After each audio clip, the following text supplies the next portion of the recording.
Hi అండి. Egg masala curry అండి. చాలా చాలా బాగుంటుంది. చూడండి ఎంత గ్రేవీగా, ఎంత చిక్కగా, క్రిస్పీగా, చాలా చాలా టేస్ట్ ఉంటుందండి. పిల్లలకు పెద్దలకు చాలా ఇష్టంగా తింటారు ఈ కర్రీ. చాలా సూపర్గా ఉంటుంది. మీకు నచ్చితే వీడియో లైక్ చేయండి, సబ్స్క్రైబ్ చేయండి. ఇంకెందుకండి ఆలస్యం, రెసిపీలోకి వెళ్ళిపోదాం. చూడండి, ఎగ్స్ నేను ఒక 8 ఎగ్స్ తీసుకున్నానండి.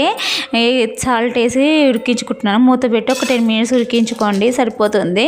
చూడండి, ఆ మసాలా వేయించుకోవాలి. తర్వాత పల్లీలు, తర్వాత నువ్వులు వేయించుకొని పెట్టుకోండి. నువ్వులు అనేది మనకు చిత్తాయి కదండి, చిత్తకుండా ఉండడానికి ఇలా పట్టుకొడుతోని ఇలా ఇలా తిప్పాలి. తిప్పితే చిత్తవు. మంట హై ఫ్లేమ్లో పెట్టి ఇలా అంటుంటే కడాయి పట్టుకొడుతున్నట్టు చిత్తవండి.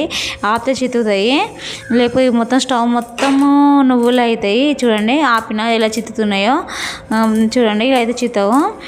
వేయించి పక్క పెట్టుకోండి. ఇలా ఒకటి స్కిప్ అయింది, ధనియాలు నేను ఒకటి వేయించి మర్చిపోయాను.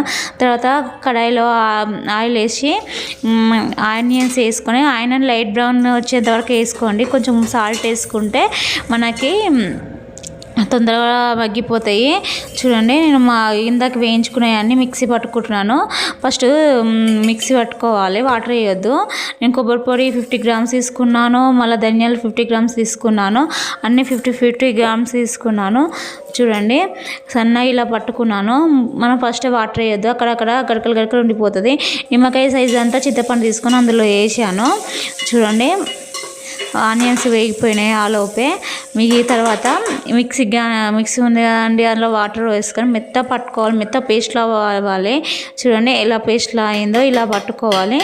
తర్వాత చూడండి, ఒక బగారాకి వేసి అల్లం వెల్లిగడ్డ పసుపు వేసి కలుపుకోవాలి. మంచి ఫ్లేవర్ అనేది చాలా బాగుంటుంది.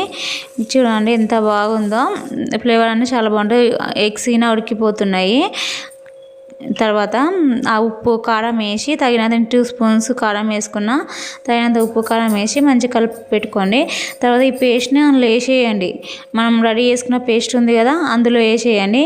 వేసేసినాక మంచిగా కలిపి ఆ గ్రేవీ అనేది ఒక 5 మినిట్స్ ఉడకనివ్వాలి. 5 మినిట్స్ ఉడకనిచ్చాక ఉడికిపోయినాక పొట్టు తీసి పెట్టుకున్నాను. ఒక్కొక్క ఎగ్ అని లేచాలి, నేను ఏం కాటు పెడతలేను.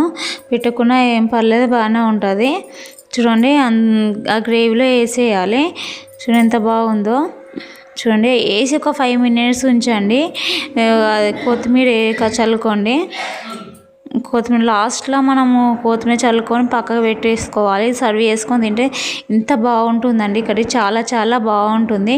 చూడండి, కొంచెం ఎగ్స్ వేసినాక ఒక 10 మినిట్స్ అయితే ఉంచండి. చూడండి, 10 మినిట్స్ అయితే ఉంచాలి ఎగ్స్ వేసినాక. చూడండి ఎంత బాగుందో. గ్రేవీ అనేది చిక్కగా కావాలి. ఆయిల్ అనేది పైకి పెరేంత వరకు మనం ఉంచాలి. ఆయిల్ అనేది పైకి రావాలి. చూడండి, తర్వాత నెక్స్ట్ నేను కొత్తిమీర తీసుకుంటున్నాను. సన్నగా కట్ చేసుకొని వాష్ చేసుకొని. చూడండి, కొత్తిమీరని లాస్ట్లో వేసి స్టవ్ ఆఫ్ చేసుకోవాలి. చూడండి, వేస్తున్నాను. నేను పోపులా నేను ఫస్ట్ మరేసినప్పుడు నేను ఏమి వేయలేదు. కొత్తిమీర వేసాక చూడండి, ఆయిల్ పైకి వచ్చింది. వచ్చినాక స్టవ్ ఆఫ్ చేసుకొని మళ్ళీ కొంచెం కొత్తిమీర వేసుకోండి.